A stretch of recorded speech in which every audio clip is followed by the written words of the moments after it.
Presiden Joko Widodo akhirnya merespon pernyataan Presiden ke-6 Republik Indonesia Susilo Bambang Yudhoyono yang menduga ada penyadapan terhadap dirinya. SBY mengeluhkan adanya dugaan penyadapan, kemudian meminta aparat penegak hukum dan Presiden Joko Widodo bersikap.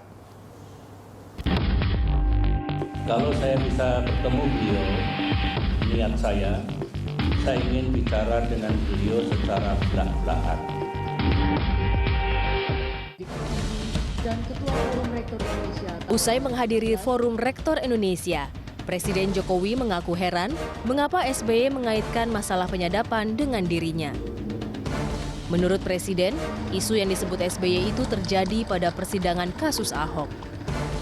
Presiden menyarankan SBY langsung mengklarifikasinya kepada Basuki Cahayapurnama serta kuasa hukumnya. Itu kan isu pengadilan, itu isunya di pengadilan loh, ya. Dan yang bicara itu kan pengacara, pengacaranya Pak Ahok dan Pak Ahok, ya enggak? Iya kan? Nah kok barangnya digiring ke saya? Menteri Sekretaris Kabinet Pramono Anung juga menegaskan bahwa tidak pernah ada instruksi untuk menyadap Presiden ke-6 Republik Indonesia, Susilo Bambang Yudhoyono. Pemerintah juga tidak akan melakukan itu karena menjadi bagian dari penghormatan kepada para mantan presiden. Yang jelas bahwa tidak pernah ada permintaan atau instruksi penyadapan kepada beliau. Karena ini bagian dari penghormatan kepada presiden-presiden yang ada. Tak urung, Badan Intelijen Negara juga turut memberikan keterangan terkait penyadapan antara Presiden ke-6 RI Susilo Bambang Yudhoyono dengan Ketua MUI Maruf Amin. BIN memastikan tak pernah melakukan penyadapan dan membantah jika disebut-sebut membantu Ahok mendapatkan rekaman pembicaraan antara SBY dengan Ketua MUI Maruf Amin. Dalam rilisnya, BIN menyebutkan tidak bisa sembarangan menyadap karena harus ada kasus dan tujuan tertentu sebelum mengintai seseorang.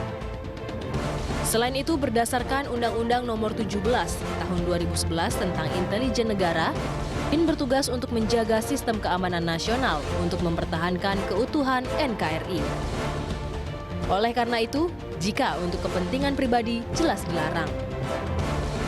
Selanjutnya, informasi tersebut menjadi tanggung jawab Basuki Cahayapurnama dan penasihat hukum yang telah menyampaikannya di persidangan. Ahok sendiri sudah mengklarifikasi jika percakapan antara Ma'ruf Amin dengan SBY didapatkan dari portal media online. Nah, tentu saya juga mau mengklarifikasi tentang pembicaraan telepon dari Pak SBY ke Kiai Haji Ma'ruf Amin.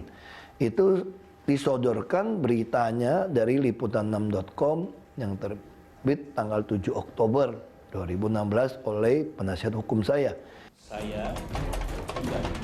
Sebelumnya SBY mengeluhkan adanya dugaan penyadapan, seperti disebutkan tim kuasa hukum Basuki Cahayapurnama di persidangan. SBY kemudian meminta aparat penegak hukum dan Presiden Joko Widodo bersikap. Apa yang kemarin dalam persidangan kasus hukum Pak Ahok yang baik pengacara maupun Pak Ahok mengaitkan nama saya dalam persidangan tersebut. Oleh karena itulah saya ingin menyampaikan semua itu secara gamblang. SBY juga mengungkapkan keinginannya bertemu Presiden Joko Widodo. SBY berjanji akan bicara terbuka terkait banyak hal yang dituduhkan kepadanya. Sayang sekali saya belum punya kesempatan bertemu Presiden kita, Bapak Jokowi. Kalau saya bisa bertemu beliau, niat saya ingin bicara dengan beliau secara belak-belakan. Menanggapi hal itu, Presiden Jokowi mempersilahkan jika SBY ingin bertemu. Pertemuan bisa dijadwalkan setelah ada permintaan resmi dari SBY. Ya kan sudah saya sampaikan bolak-balik kan, waktunya akan diatur. Tetapi kalau ada permintaan, ya. Terkait ada pihak yang disebut-sebut menghalangi SBY bertemu Presiden Jokowi, Sekretaris Kabinet Pramono Anung membantahnya. Setahu Pramono, tidak ada siapapun di pemerintahan yang menghalangi SBY bertemu Presiden Jokowi. Selama ini Presiden selalu terbuka untuk bertemu dengan siapapun, apalagi jika permintaan itu berasal dari Presiden sebelumnya. Tidak hanya kali ini saja, Presiden ke-6 RI Susilo Bambang Yudhoyono ingin bertemu Presiden Jokowi. Tercatat rencana pertemuan Ketua Umum Partai Demokrat Susilo Bambang Yudhoyono dengan Presiden Joko Widodo diagendakan beberapa kali. 17 November 2016, Wakil Ketua Umum Partai Demokrat Roy Suryo menyebut partainya dalam posisi wait and see atau menunggu kabar baik dari Presiden Jokowi. Pernyataan Roy itu menanggapi pertemuan Jokowi dengan Ketua Umum Partai Gerindra Prabowo Subianto di Istana Merdeka. 21 November 2016, Presiden Jokowi mengagendakan bertemu sejumlah ketua umum partai, termasuk Ketua Umum Partai Demokrat Susilo Bambang Yudhoyono. Namun, pertemuan itu urung terwujud.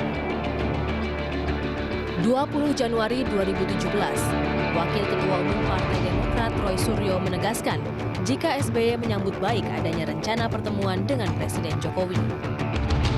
Terakhir, 1 Februari 2017, SBY ingin bertemu Presiden berkaitan dengan tudingan dirinya di balik demo besar 4 November 2016 dan 2 Desember 2016. Keinginan SBY bertemu Jokowi semakin menguat karena ada banyak isu penting yang harus diklarifikasi dan perlu dijelaskan ke publik. Belakangan ini kan semakin banyak isu-isu yang perlu untuk diklarifikasi. Karena kalau tidak diklarifikasi akan timbul suatu persepsi bahwa isu itu adalah benar. Dan ini tidak bagus buat kepentingan bangsa ke depan. Apalagi seperti disampaikan Pak SBY di balik demo 4/11 dan sebagainya, apalagi dikait-kaitkan dengan makar dan sebagainya. Saya pikir itu perlu untuk dijelaskan kepada masyarakat dan harus. Sedangkan terkait dugaan penyadapan antara SBY dan Ketua MUI Ma'ruf Amin, secara perlahan menjadi panggung politik yang akhirnya menyeret nama SBY. Pengacara Pak Ahok dan Pak Ahok sendiri bilang bahwa punya bukti percakapan. Kalimatnya kan seperti itu, ya. Kemudian berkembang rumors, ya, dan itu kemudian mengaitkan antara sikap dan sikap MUI, ya, yang mungkin orang sering sebut sebagai fatwa MUI, padahal itu pandangan dan sikap keagamaan MUI gitu kira-kira. Yang benar kan itu, ya. Yang kemudian dikaitkan dengan telepon Pak SBY ke Pak Ma'ruf Amin. Itu konteks historisnya. Dan itu kemudian disampaikan oleh Ahok dan timnya di sidang pengadilan, dan itu jadi panggung politik begitu. Meskipun itu pengadilan, tetapi implikasi politisnya ketika itu menghadirkan Pak Ma'ruf Amin, dan kemudian ada menyeret dalam tanda petik, ya, nama Pak SBY di situ, sehingga Pak SBY bereaksi. Sebelumnya SBY juga berkeluh kesah lewat akun Twitter resminya @sbyudhoyono mengenai kondisi negara saat ini. Dalam cuitannya pada 20 Januari lalu, SBY mempertanyakan kondisi negara dan mengeluhkan soal merajalelanya kabar bohong atau hoax. Pada 16 Maret 2016 di Pati, Jawa Tengah, SBY juga mengkritik pemerintahan Jokowi Yusuf Kala dengan mengatakan pemerintah sebaiknya tidak menguras anggaran di sektor infrastruktur. Terlebih lagi kondisi ekonomi tanah air sedang lesu. 2 hari setelah itu, 18 Maret 2016, Presiden Jokowi tiba-tiba mendatangi proyek pembangunan pusat olahraga di Hambalang, Bogor, Jawa Barat. Proyek yang dibangun pada era SBY itu mangkrak, sekaligus dibelit permasalahan hukum di KPK. Jokowi mengaku sedih melihat kondisi proyek yang menelan anggaran negara 2,7 triliun rupiah itu. Kesedihan Jokowi diungkapkan di akun Twitternya @jokowi. Setelah menjabat presiden selama 10 tahun, SBY kemudian digantikan dengan Jokowi yang baru menjabat presiden sekitar 2 tahun. 10 tahun tentu saja masih menyisakan fans dan simpatisan yang akan menimbulkan keretakan di masyarakat jika hubungan Jokowi dengan SBY tidak diperbaiki. Masyarakat mengharapkan hubungan Jokowi dengan SBY kembali seperti awal-awal 2014 lalu. Tim Liputan Berita 1.